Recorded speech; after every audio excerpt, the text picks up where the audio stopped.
Hello friend, তোমরা সবাই কেমন আছো? আশা করি তোমরা সবাই খুব ভালো আছো। আমি মোটামুটি আছি। ভীষণ ঠান্ডা পড়েছে আমাদের এইদিকে, মানে আমি সহ্য করতে পারছি না, এত ঠান্ডা পড়েছে। তোমাদের ওইদিকে কেমন ঠান্ডা পড়েছে অবশ্যই কিন্তু কমেন্টে জানিও। তো সবার প্রথমে বলি যে এখন শীতের মাস চলছে, প্রত্যেকের বাড়িতে কম বেশি পিঠে তো বানানো হচ্ছে আশা করছি। তো প্রত্যেকের বাড়িতেই নিশ্চয়ই পুর পিঠে হবে।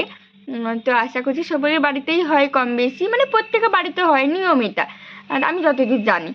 তো আমাদের বাড়িতেও হবে, কিন্তু একটাই মেন কারণ, আমি না পুর পিঠে খেতে একদমই পছন্দ করি না। আমার ভালো লাগে না খেতে। ওই যে খেতে হয় নিয়ম, মা বলে খেতে হয় খা, ওই আর কি, ওই 2টি কি 4টি বেশি আমি খাই না। তো আজকে একটা বাড়িতে পুরো অন্যরকম একটা পিঠে হবে। তো সেটা তোমাদের সাথে শেয়ার করব। তো পিঠেটা হচ্ছে যে বোনের উপলক্ষ হবে, বোন অনেক দিন থেকে বলছে ওই পিঠেটা খাবে। তো সেজন্যই আজকে বোনের জন্য ওই পিঠেটা বানানো হবে। তো পিঠেটার নামটা ঠিক আমি জানি না, আমি জিজ্ঞাসাও করি না। বোন কদিন ধরেই বলছে এটা করব, কি মুগ ডাল দিয়ে করবে বেশ, মানে মুগ ডাল দিয়ে কিছু একটা নাম আছে, তো আমি তোমাদেরকে পরে জেনে বলবো। তো হচ্ছে যে চলো তাহলে পিঠেটা কীভাবে বানানো হচ্ছে সেটা তোমাদের সাথে শেয়ার করবো। চলো।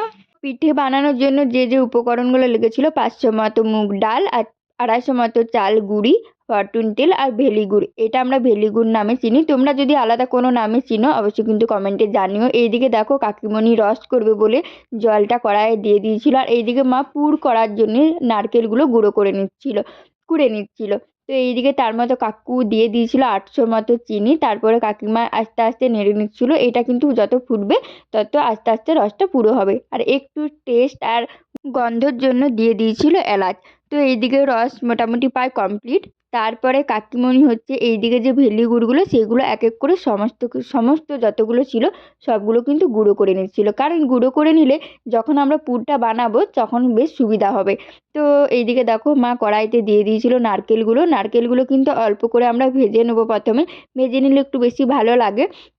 তো ভাজা হয়ে যাওয়ার পর আমরা দিয়ে দিয়েছিলাম হচ্ছে যে ওই ভেলি গুড়গুলো, যেগুলো কাকিমণি শিলে গুঁড়ো করে নিয়েছিল। তো গুঁড়ো করে নিল, কারণ হচ্ছে যে তাড়াতাড়ি যাতে হয়ে যাবে। এরপরে আস্তে আস্তে এটা নাড়তে নাড়তে কিন্তু ঠিক এভাবে আমাদের নারকেল পুর কিন্তু কমপ্লিট হয়ে গেছে। এরপরে পিঠে করার পালা।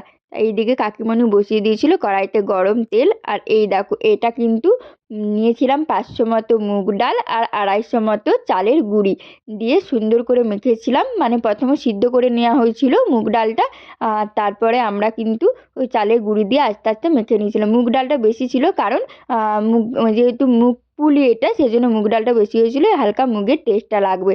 অল্প করে আমরা দিয়েছিলাম খাবার সোডা। তো তোমরা এভাবে করতে পারো, আমরা কিন্তু একদম হলুদ টলুদ কিচ্ছু দিইনি। তো তারপরে মা এক এক করে গোল করে সব সাইজগুলো করে নিল, তারপরে ঠিক এভাবে ভিতরে পুর দিয়ে পুর পিঠের মতো বানিয়ে নিচ্ছিল।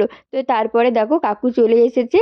তো এই পিঠেটা আমাদের বাড়িতে আগেও হয়েছিল, কিন্তু আমার মনে নেই আমি খেয়েছি নাকি, আমরা ফার্স্ট টাইম খাবো, মানে আমি আর বোন।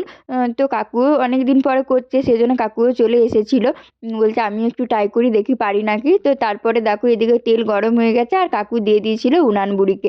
আমরা কিন্তু যা কিছু ভালো হয় কিন্তু উনান বুড়িকে আগে আমরা দিই। তোমাদের যদি এই নিয়মটা থাকে অবশ্যই কিন্তু কমেন্টে জানিও। ঠিক এভাবে লাল লাল করে ভেজে নিয়েছিলাম, তারপরে দিয়ে দিয়েছিলাম রসে। পিঠেগুলো কিন্তু ভীষণ সুন্দর হয়েছিল। এগুলোর নাম মুগ পুলি আর মুগ চাউলি। তোমরা কিন্তু বাড়িতে বানাতে পারো, খুব সুন্দর খেতে হয়েছিল, আমার কিন্তু খুব ভালো লেগেছিল। তোমরা যদি বাড়িতে বানাও, আর যদি ভালো লাগে বানিয়ে অবশ্যই কিন্তু কমেন্টে জানিয়ে। সবাই ভালো থেকো, সুস্থ থেকো, টাটা।